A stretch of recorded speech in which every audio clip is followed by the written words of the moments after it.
Hyperbolic Time Chamber atau dalam Jepangnya Seishin to Toki no Hiya, secara harfiah berarti kamar roh dan waktu, adalah dimensi misterius yang berada di luar semesta 7 tetapi dapat diakses melalui pintu-pintu yang berbeda. Setiap hyperbolic time chamber memiliki sifat yang terkompresi waktu, membuat aliran waktu sangat berbeda dibandingkan dengan aliran waktu di luar ruangan. Saat menggunakan pintu hyperbolic time chamber di bumi, 1 tahun di dalam setara dengan 1 hari di dunia luar. Hyperbolic time chamber adalah dimensi yang terpisah dari bumi. Tidak ada siang atau malam di ruangan tersebut, hanya aurora putih terang yang berkilauan. Kekosongan putih yang tampak tak berujung memiliki efek yang berpotensi membuat pikiran seseorang menjadi gila. Lantainya memantulkan cahaya serta memiliki luas yang diperkirakan seukuran planet bumi. Hyperbolic time chamber memiliki pintu masuk di bagian tengahnya yang terletak di bangunan pusat dengan 2 sayap samping berisi persediaan makanan, kamar mandi, dan kamar tidur. Ditambah 2 jam pasir raksasa yang menghiasi sisi bangunan yang menghitung mundur 1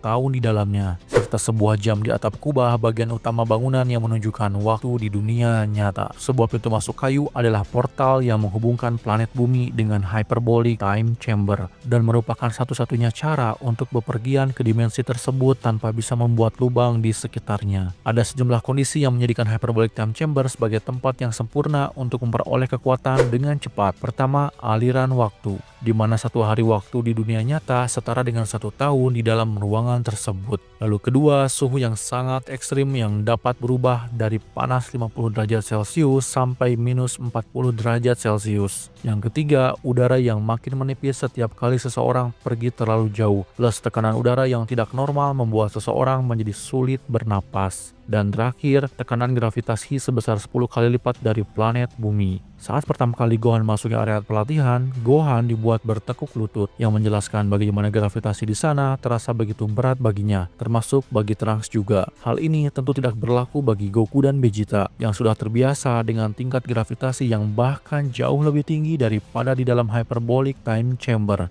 Beberapa poin tersebut tentu menjadikan hyperbolic time chamber menjadi tempat yang paling ekstrim sekaligus ideal bagi seseorang untuk bertambah kuat, khususnya bangsa Seiya. Waktu yang panjang dikombinasikan dengan lingkungan yang ekstrim pada dasarnya memungkinkan seseorang untuk mendapatkan pelatihan intensif selama 1 tahun dalam 1 hari. Goku bahkan mengatakan bahwa tidak melakukan apapun dalam hyperbolic time chamber tetap akan sangat membebani tubuh seseorang yang tinggal di dalamnya. Adapun kelemahan dari hyperbolic time chamber adalah bahwa proses penuaan seseorang menjadi lebih cepat karena mengikuti arus waktu dalam ruangan tersebut. Ini berarti bahwa ketika seseorang keluar dari hyperbolic time chamber, mereka akan menjadi setahun lebih tua dan akan kehilangan 1 tahun penuh kehidupan mereka hanya dalam 1 hari di dalam hyperbolic time chamber.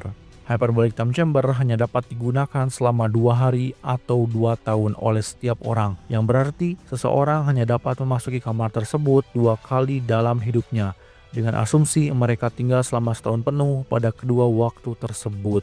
Tinggal di dalam hyperbolic time chamber selama 2 hari berturut-turut dihitung sebagai 2 kali penggunaan. Jika seseorang mencoba menggunakan hyperbolic time chamber hingga melewati batas waktu 48 jam, mereka tidak akan dapat keluar, sehingga mereka terperangkap dalam kehampaan dan tidak mengizinkan orang lain untuk masuk. Selain itu, persediaan makanan di dalam hyperbolic time chamber hanya dapat menampung 2 orang selama 1 tahun penuh. Hal ini sering disalahartikan bahwa hyperbolic time chamber memiliki batas hanya untuk 2 orang saja. Tetapi faktanya, dalam Buu Saga, total ada 4 orang di dalam hyperbolic time chamber.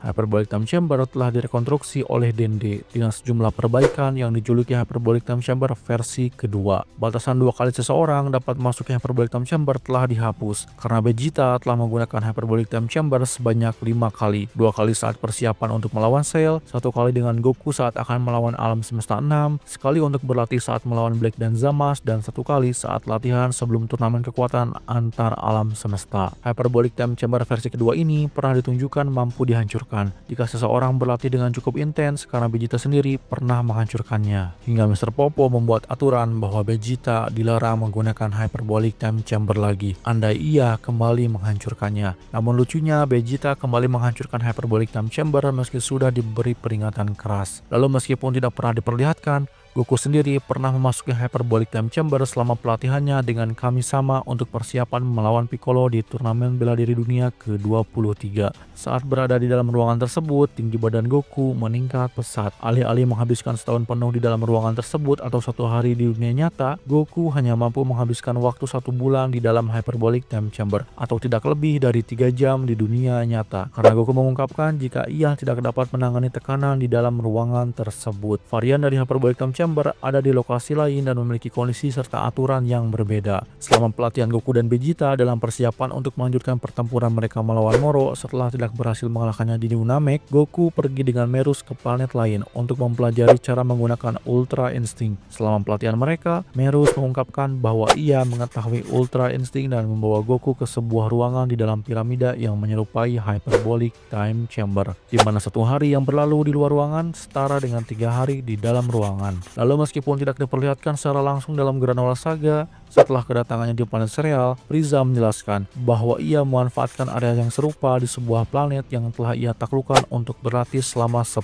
tahun di dalam ruangan yang mirip dengan Hyperbolic Time Chamber, di mana akhirnya Frieza bisa mendapatkan wujud barunya dan mengalahkan Goku dan Vegeta dalam wujud terkuat mereka hanya dengan 1 serangan. Nah, itulah beberapa fakta tentang Hyperbolic Time Chamber atau kamar roh dan waktu yang ada di dunia Dragon Ball. Baiklah, sekian untuk video kali ini. Terima kasih kalian yang sudah menonton. Like video ini jika kalian suka. Jangan lupa subscribe dan komen di bawah untuk kritik dan sarannya. Dan sampai bertemu lagi di video selanjutnya.